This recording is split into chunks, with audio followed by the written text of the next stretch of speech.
ಲಚ್ಚ ಪರೋಟ ಮಾಡೋದು ಕಷ್ಟ ಅಂತ ನಿಮ್ಗೆ ಯಾರು ಹೇಳಿದ್ದು? ಹಾಯ್, ಎಲ್ರಿಗೂ ನಮಸ್ಕಾರ. ಅಡುಗೆ ಮನೆಗೆ ಸ್ವಾಗತ. ಇದು ಬ್ರೇಕ್ಫಾಸ್ಟ್ಗೆ, ಮಧ್ಯಾಹ್ನ ಲಂಚ್ಗೆ, ರಾತ್ರಿ ಡಿನ್ನರ್ಗೆ ತುಂಬಾ ಚೆನ್ನಾಗಿರುತ್ತೆ. ತುಂಬಾ ಸುಲಭವಾಗೂ ಮಾಡ್ಕೋಬಹುದು. ಬನ್ನಿ ಹೇಗೆ ಮಾಡೋದು ಅಂತ ಮುಂದೆ ವಿಡಿಯೋದಲ್ಲಿ ನೋಡೋಣ. ಈ ವಿಡಿಯೋ ಇಷ್ಟ ಆದರೆ ನಿಮ್ಮ ಫ್ಯಾಮಿಲಿ ಫ್ರೆಂಡ್ಸ್ಗೆ ಶೇರ್ ಮಾಡಿ. ನಮ್ಮ ಚಾನೆಲ್ನ ಸಬ್ಸ್ಕ್ರೈಬ್ ಮಾಡೋದು ಮರಿಬೇಡಿ. ಮೊದಲಿಗೆ ಒಂದು ಸ್ಟಫಿಂಗ್ ರೆಡಿ ಮಾಡ್ಕೊಡೋಣ.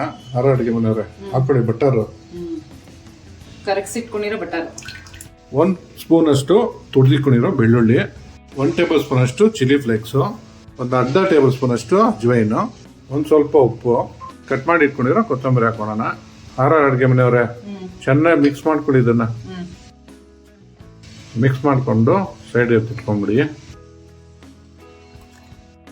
ಅಡುಗೆ ಮನೆಯವ್ರು ಹಿಟ್ಟು ಕಲಸಿ ರೆಡಿ ಮಾಡಿ ಇಟ್ಕೊಂಡಿದ್ದೀರಾ?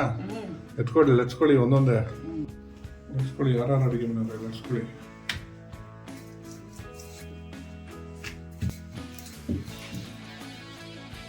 ಈ ಥರ ಲಡ್ಸ್ಕೊಂಡಾದ್ಮೇಲೆ ಅವಾಗಲೇ ಬೆಣ್ಣೆಯಲ್ಲಿ ಪೇಸ್ಟ್ ಮಾಡಿ ಇಟ್ಕೊಂಡಿದ್ವಲ್ಲ ಅದನ್ನು ಹಾಕ್ಕೊಂಡು ಎಲ್ಲ ಕಡೆ ಸ್ಪ್ರೆಡ್ ಮಾಡ್ಕೊಳ್ಳೋಣ.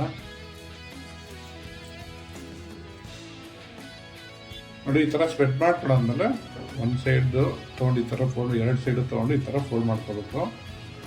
ಫೋಲ್ಡ್ ಮಾಡಿಕೊಂಡು ಏನು ಮಾಡ್ತೀರಾ ಅಡುಗೆ ಮನೆಯವ್ರೆ? ಸ್ವಲ್ಪ ಲಡ್ಸ್ಕೋಬೇಕು, ಪ್ರೆಸ್ ಮಾಡ್ಕೋಬೇಕು, ಒಂದಕ್ಕೊಂದು ಅಂಟ್ಕೊಳ್ಳಿ ಅಂತ. ರೋಲ್ ಮಾಡ್ಕೊಳ್ಳಿ. ಪರೋಟ ಥರ ರೋಲ್ ಮಾಡ್ಕೋಬೇಕು. ಪರೋಟಾಗ ರೋಲ್ ಮಾಡ್ತೀರಲ್ಲ ಆ ಥರ ಫುಲ್ ರೋಲ್ ಮಾಡ್ಕೋಬೇಕು. ರೋಲ್ ಮಾಡ್ಕೊಂಡು ಒಂದ್ಸಲಿ ಈ ಥರ ರೋಲ್ ಮಾಡಿಕೊಂಡು ಅರ್ಧಕ್ಕೆ ಈ ಥರ ಕ್ಲೋಸ್ ಮಾಡ್ಕೋಬೇಕು. ಅರ್ಧಕ್ಕಲ್ಲ, ಅದು ಫುಲ್ ಕ್ಲೋಸ್ ಮಾಡ್ಕೋಬೇಕು. ರೋಲ್ ಮಾಡ್ಕೊಡಿ ಫುಲ್ಲು. ಮಾಡ್ಕೊಂಡಿದ್ದೀವಿ. ರೋಲ್ ಮಾಡ್ಕೊಂಡಾದ್ಮೇಲೆ ಮಧ್ಯಕ್ಕೆ ಕಟ್ ಮಾಡ್ಕೋಬೇಕು. ಮಧ್ಯಕ್ಕೆ ಕಟ್ ಮಾಡಿಕೊಂಡು ಈ ಥರ ಬಿಡಿಸ್ಕೋಬೇಕು. ಲೇಯರ್ ಇದೆ ನೋಡಿ, ಈ ಥರ. ಇವಾಗ ಅದನ್ನು ಒಂದ್ಸರಿ ಪ್ರೆಸ್ ಮಾಡಿಕೊಂಡು ಸ್ವಲ್ಪ ಹಿಟ್ಟು ಹಾಕ್ಕೊಂಡು ಪರೋಟ ಥರ ಲಡ್ಸ್ಕೋಬೇಕು. ಅವು ನೋಡಿ, ಲೇಯರ್ ಗೊತ್ತಾಗುತ್ತೆ ನಿಮಗೆ. ಗೊತ್ತಾಗ್ತಿದ್ಯಾ?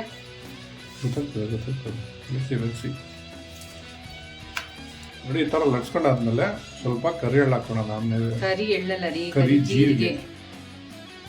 ನಾನು ಬಿಳಿ ಎಳ್ಳಿಗೆ ಕರಿ ಎಳ್ಳು ಅಂತ ಹೇಳ್ತಾ ಇದ್ದೀನಿ. ಸ್ವಲ್ಪ ಹಸಿಮೆಣಸಿನ್ಕಾಯಿ. ಖಾರ ಬೇಕು ಅಂದ್ರೆ ಇನ್ನೊಂದು ಸ್ವಲ್ಪ ಜಾಸ್ತಿ ಹಾಕೋಬಹುದು. ನಾವು ಖಾರ ಕಮ್ಮಿ ತಿನ್ನೋದ್ರಿಂದ ಸ್ವಲ್ಪ ಹಾಕೊಂಡು, ಸ್ವಲ್ಪ ಬಿಳಿ ಎಳ್ಳು ಒಂದ್ಸರಿ ಪ್ರೆಸ್ ಮಾಡ್ಕೊಂಬಿಡಿ. ನೋಡಿ, ನಮ್ಮ ಪರೋಟ ಸುಡೋದಕ್ಕೆ ರೆಡಿ ಆಗಿದೆ. ಇವಾಗ ಸುಟ್ಕೊಬಿಡೋಣ ಬನ್ನಿ. ನೋಡಿ, ನಮ್ಮ ತವ ಕಾದಿದೆ. ಇವಾಗ ಲಡ್ಸ್ಬಿಡೋ ಪರೋಟ ಹಾಕೊಂಡ್ಬಿಡೋಣ. ಮೀಡಿಯಮ್ ಟು ಹೈ ಫ್ಲೇಮಲ್ಲಿ ಬೇಯಿಸ್ಕೊಬೇಕಿದು. ತಿರ್ಸ್ಕೊಂಡು ಬೇಯಿಸ್ಕೊಳ್ಳಿ. ಯಾರು ಸ್ವಲ್ಪ ಆಗಬೇಕು. ನೋಡಿ, ನಮ್ಮ ಪರೋಟ ಚೆನ್ನಾಗಿ ಬೇಯಿಸ್ಕೊಂಡಾಗಿದೆ. ಇವಾಗ ಇದನ್ನು ತೆಕ್ಕೊಂಡ್ಬಿಡೋಣ. ನಮ್ಮ ಲಚ್ಚ ಪರೋಟ ತಿನ್ನಕ್ಕೆ ರೆಡಿ ಆಗಿದೆ. ಟ್ರೈ ಮಾಡಿಬಿಟ್ಟು ಹೇಗಿತ್ತು ಅಂತ ಕಮೆಂಟ್ ಬಾಕ್ಸಲ್ಲಿ ತಿಳಿಸಿ. Thanks for watching our video.